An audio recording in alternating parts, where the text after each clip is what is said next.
Shanna Hutton, and I am with Positive Community Kitchen. We're a local nonprofit in town that provides free organic meals to people that have been diagnosed with cancer and other life-threatening illnesses. This Nourish class is a collaboration between Positive Community Kitchen and Oregon Cancer Foundation.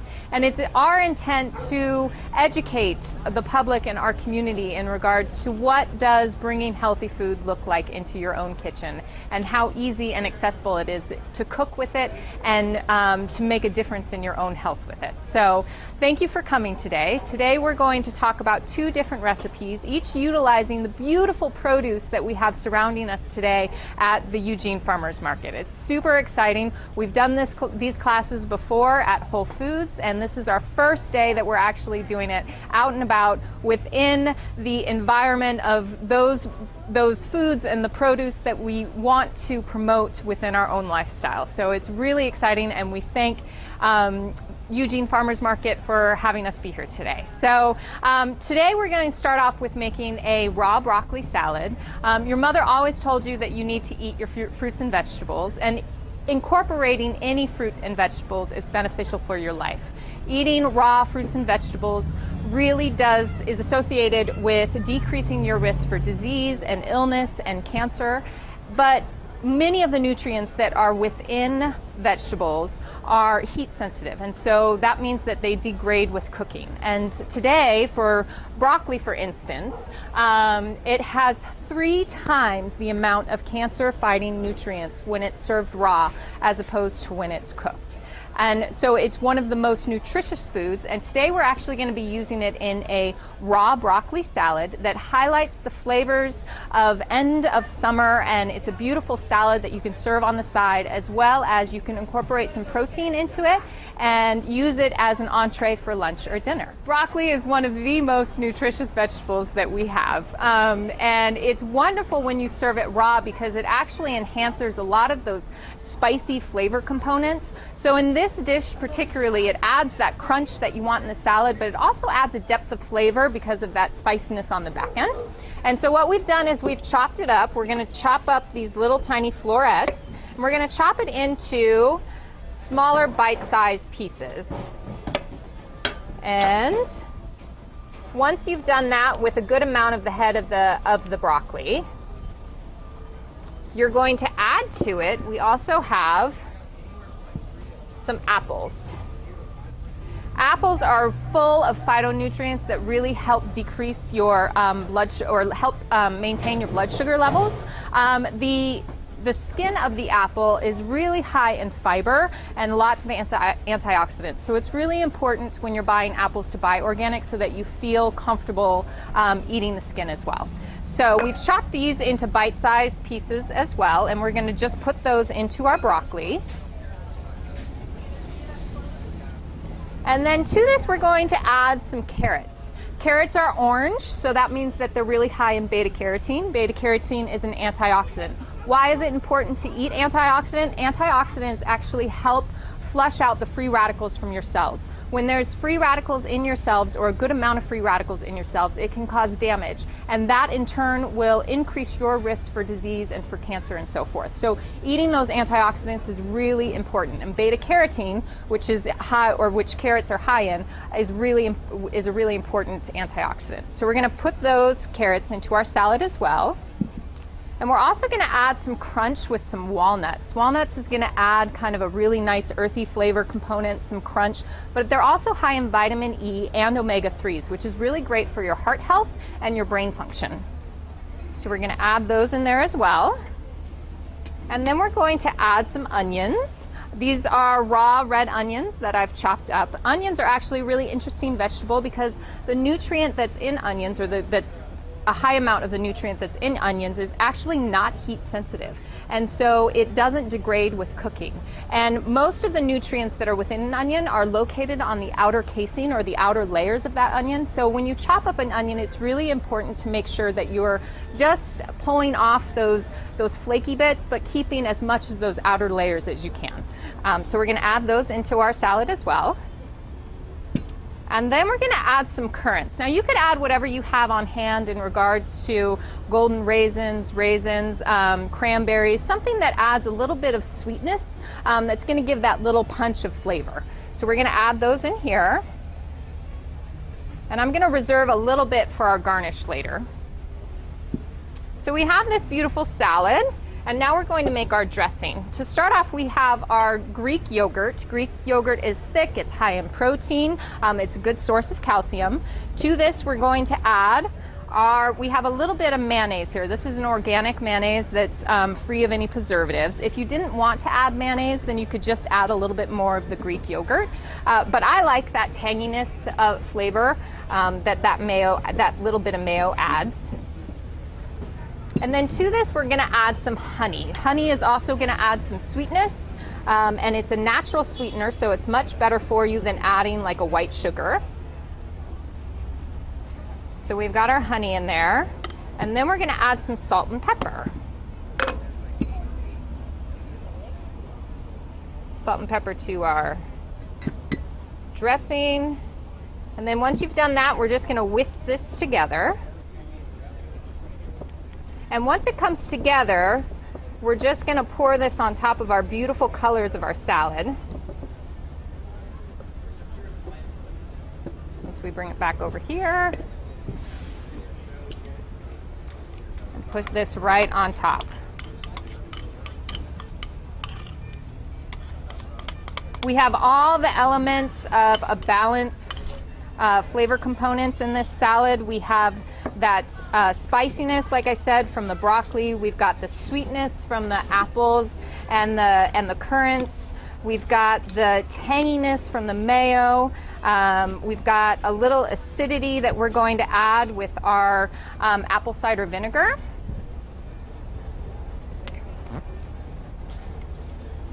We're just going to add a little bit of apple cider vinegar on top here. Perfect. And you could, I mean, this is a great salad, but whatever I always say with all of my recipes, make it your own. Like if you don't enjoy apples, but you have pears on hand, you can use pears. If you want to omit the carrots, you can. If you want to add cucumbers, you can do that as well. So it's a really great base salad that you can really make your own and really make it special to what you like. So as we've incorporated the dressing into the salad, it's beautiful. The colors are amazing.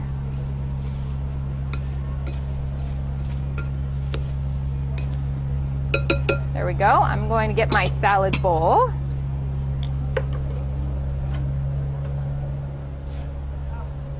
Beautiful salad bowl here.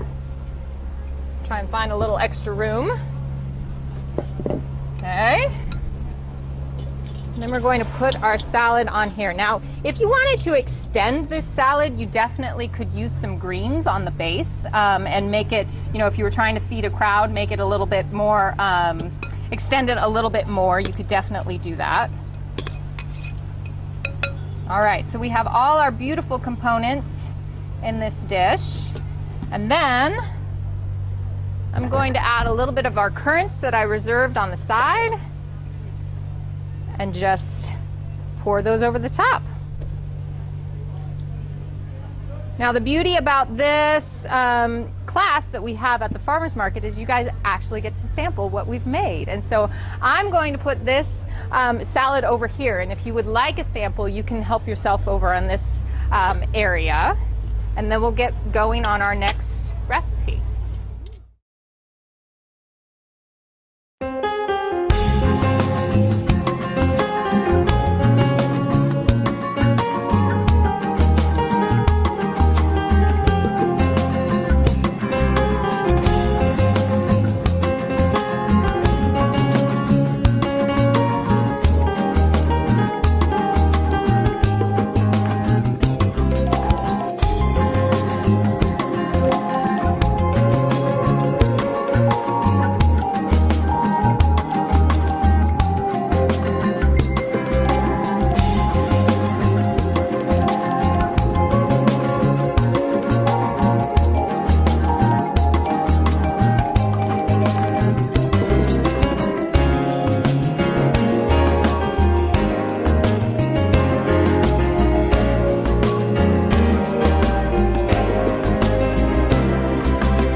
Our next recipe that we're going to do, we're actually going to do a gluten-free vegan zucchini brownie. And so the interesting thing about this recipe is, like I said, it's a vegan recipe, and it utilizes zucchini. Zucchini is an amazing vegetable, and very much like the apple, the skin is highly nutritious.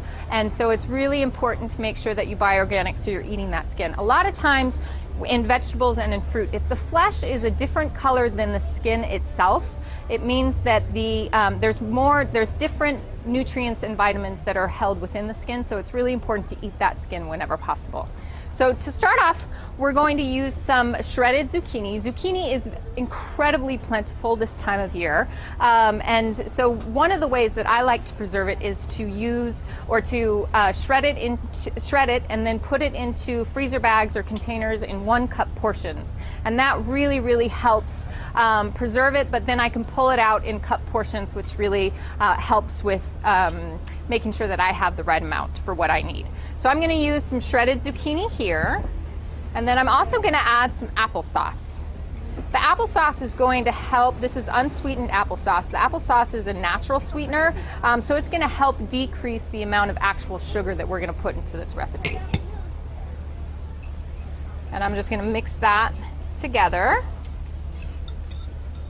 And then next we're going to add some flaxseed. Now, because this is a vegan recipe, we're not adding eggs, but the flaxseed is really going to act as the eggs, and so it's going to act as kind of the leavener. So we're going to add some flaxseed in there, as well as adding some nutrients like fiber and some antioxidant components as well. We're going to add some water to this. That's going to activate the flaxseed, but also we're decreasing the fat content by just adding water instead of adding like a high-fat butter or something like that.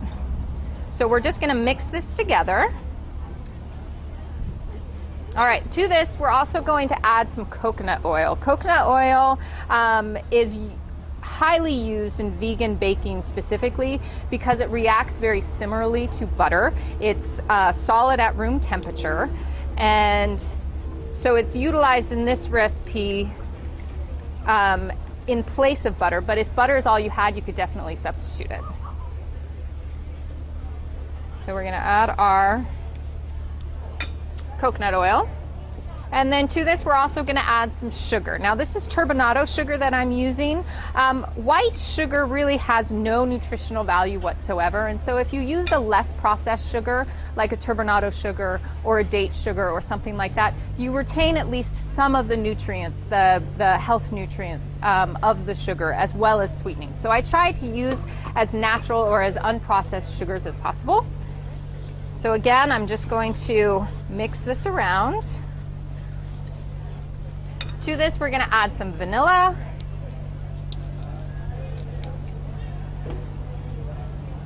About a teaspoon, 1.5 teaspoons. And then we're going to add some gluten-free baking flour. Now, there's a lot of gluten-free baking flours out there that you can find at the market these days, and all of them are fabulous. I try and stay away from gluten-free baking flours that have beans integrated into them, just because I don't necessarily like that beany flavor, but there's a lot of options out there that you can use. So I'm going to put that into my bowl, and then I'm also going to add in some cocoa powder. Cocoa powder is going to give us that really intense chocolate flavor that we want in this brownie, make it really delicious.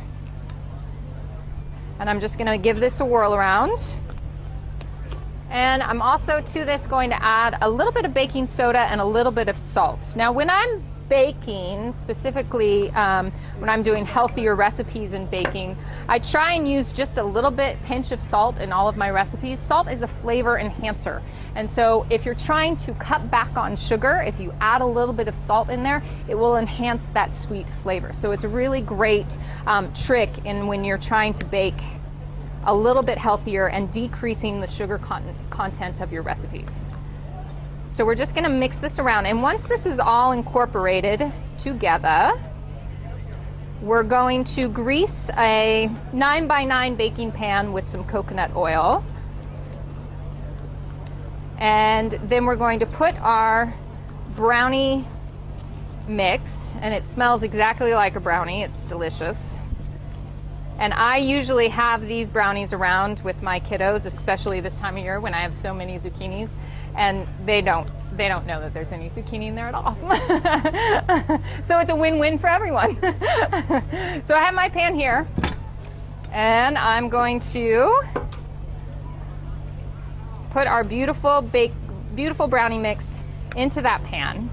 This goes into a 350-degree oven for about 25 to 30 minutes until the center is no longer jiggly, and a toothpick, or you can check with the toothpick, and the toothpick comes out clean.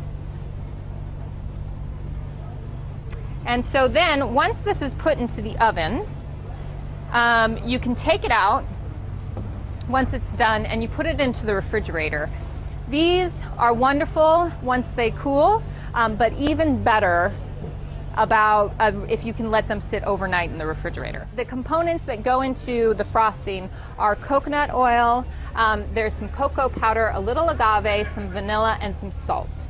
And you combine that all together. And if you have the brownie that's super cold from being in the fridge, and you take your frosting that's melted and you smooth it on top, it almost instantly solidifies because it gets cold. And what that does is it creates a wonderful crust on top, and the frosting becomes like a ganache almost on top, and so it's thick, it's rich, it's beautiful, it's super chocolatey. The brownie underneath is dense and wonderful as well, and so it's a wonderful addition to your recipes if you like to bake, for sure. So does anybody have any questions in regards to some of the recipes that we used today? Yeah? Are the recipes in that cookbook? So this recipe, we have Positive Community Kitchen, the organization that I'm with, came out a few years ago with The Power of Positive Nutrition, and it's a cookbook that I wrote. The zucchini brownie recipe is held in here. The new recipe of the raw broccoli salad is not, but our website specifically for this class, which is nourishfoodforlife.com, has all of these recipes and more on that website. And so if you just want to go to that website, you'll be able to scroll through all of the recipes that we've done so far. All of them are gluten-free. Most of them are vegetarian. A lot of them are also vegan. And so it's a really great source if you're looking to incorporate some of these healthier foods into your diet.